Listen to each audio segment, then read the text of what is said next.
Hello student, आप कैसे हैं? Good morning. आप सभी लोग आर्थिक ज्ञान दर्पण चैनल के माध्यम से आप इतिहास विषय के बारे में अध्ययन करेंगे। इसका मुख्य टॉपिक आज होगा इतिहास जानने के स्रोत। तो इतिहास हम पढ़ रहे हैं। इतिहास संस्कृत भाषा के 3 शब्दों से मिलकर बना है। संस्कृत भाषा के 3 शब्दों से, संस्कृत भाषा के 3 शब्दों से मिलकर बना है।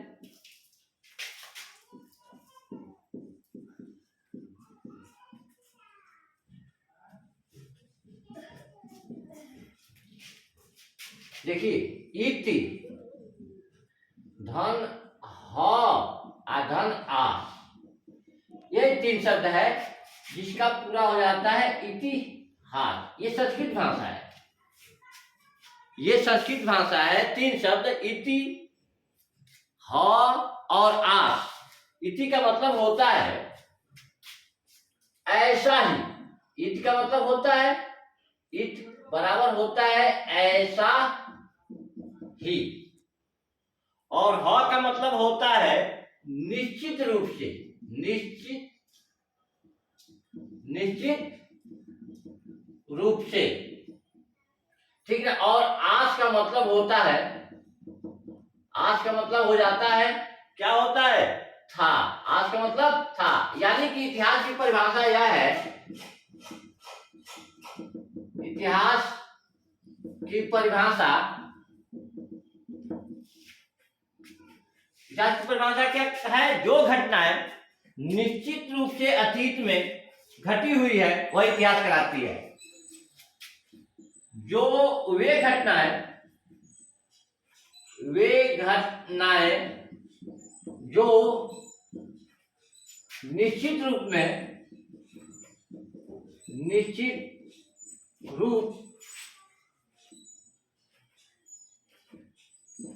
अतीत में घटी हुई है वही इतिहास कहलाता है। अतीत का मतलब होता है यहाँ प्राचीन, पुराने समय में जो घटनाएं पुराने समय की घटी हुई है उसी का हम अध्ययन करते हैं, वही इतिहास कहलाता है। इस प्रकार से बच्चों, इतिहास शब्द की उत्पत्ति कहाँ से हुई थी? इतिहास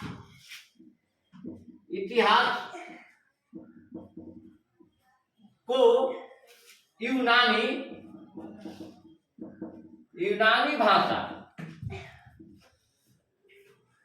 भाषा से इसकी उत्पत्ति मानते हैं। यूनानी भाषा की क्या उत्पत्ति मानते हैं? इतिहास का अंग्रेजी होता है हिस्ट्री। हिस्ट्री शब्द यूनानी भाषा के,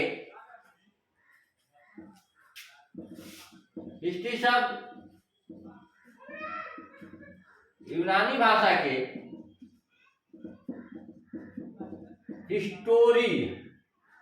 हिस्टोरिया से बना है। हिस्ट्री शब्द की उत्पत्ति यूनानी भाषा के हिस्टोरिया से हुई है।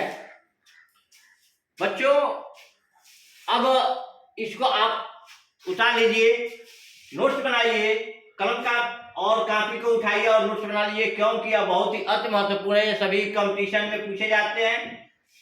ये आईएएस यूपी पीछे जो राज्य स्तर की परीक्षाएं होती है उससे लेकर के आपका लेखपाल, UP TET, C TET, B TET, MP TET, इन सभी प्रतियोगी परीक्षाओं में इसकी ही मांग है। हिस्ट्री, इकोनॉमिक्स, ज्योग्राफी और आपका सिविक्स, इन चारों से ही आपके 65% नंबर आते हैं। बाकी नंबर हिंदी, अंग्रेजी, मैथ, साइंस से आते हैं। इसलिए आप फटाफट अपने कलम को और पेन को उठाइए और इसको नोट करते जाइए। ये आपके लिए बहुत ही कारगर साबित होगा।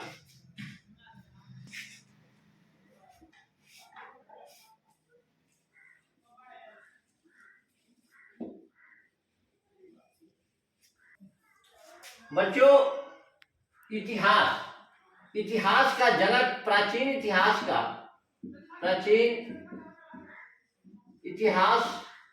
जनक, प्राचीन इतिहास का जनक हेरोडोटस को कहा जाता है, माना जाता है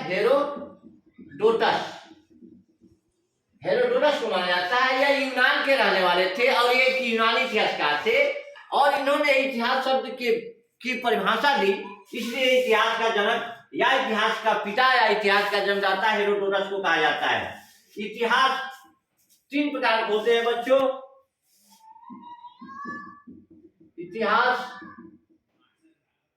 3 प्रकार के होते हैं।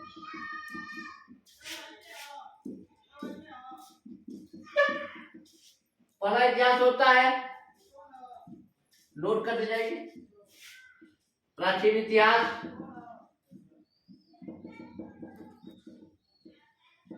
दूसरा होता है मध्यकालीन इतिहास।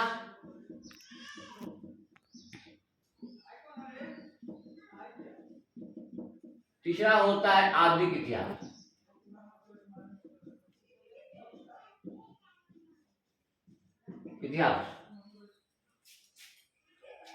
इसको एंशिएंट हिस्ट्री कहते हैं,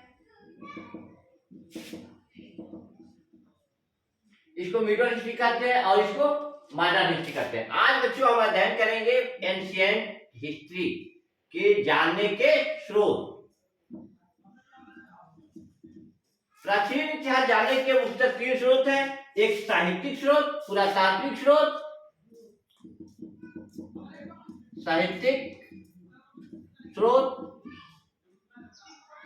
पुरातात्विक स्रोत और विदेशी यात्रियों द्वारा दी गई विवरण या उनकी पुस्तिकाओं के द्वारा विवरण से या उनके पुस्तिका जो लिखी है। अब साहित्यिक स्रोत का हम अध्ययन करेंगे। साहित्यिक स्रोत 2 प्रकार के होते हैं बच्चों। साहित्यिक स्रोत कितने प्रकार का होता है? 2 प्रकार का होता है। एक धार्मिक साहित्यिक ग्रंथ, पहला होगा धार्मिक साहित्यिक ग्रंथ और दूसरा होगा लौकिक साहित्यिक ग्रंथ। लौकिक साहित्यिक ग्रंथ, बच्चे इसे नोट कर लो। ग्रंथ और लौकिक ग्रंथ, इसे नोट कर लीजिए। आपके कंपटीशन में पूछता है साहित्यिक स्रोत, इतिहास के साहित्य को जानने के कौन साधन मुख्यतः पर्याप्त है, तो इसमें हम लिखते हैं धार्मिक साहित्य जो है हमारे इतिहास जानने के मुख्य साधन है। नोट कर लीजिए, धार्मिक साहित्य 2 प्रकार के होते हैं। धार्मिक साहित्य 2 प्रकार के होते हैं।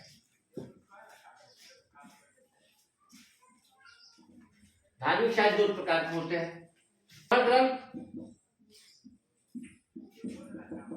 और दूसरा होता है ब्राह्मणोत्तर ग्रंथ। ब्राह्मण ग्रंथों में वेद, वेदांग, आरण्यक,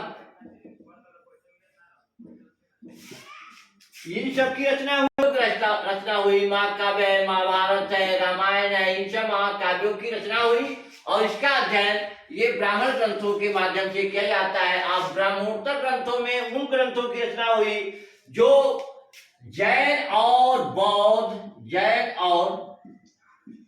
ग्रंथों की रचना हुई या किसी की जीवनी लिखी गई, इसमें किसी की जीवनी हुआ, इन सब का इसमें अध्ययन किया गया। इन सब के अध्ययनों को बौद्ध और जैन ग्रंथ का उदय उसी समय हुआ था। जिस समय बौद्ध और जैन धर्म का उदय हुआ उस समय जो है कि ब्राह्मणोत्तर ग्रंथों की रचना हुई। उनके उदय के बाद ब्राह्मणोत्तर ग्रंथों की रचना हुई। इसके बाद ही अब इन दोनों का अध्ययन करने के बाद हम चलते हैं लौकिक साहित्य ग्रंथ में। लौकिक साहित्य ग्रंथ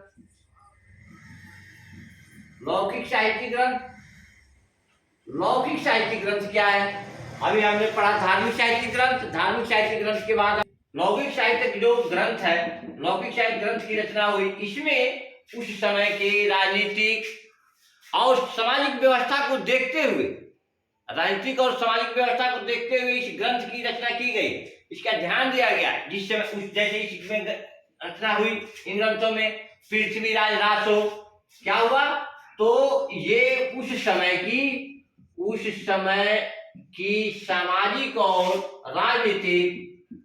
सामाजिक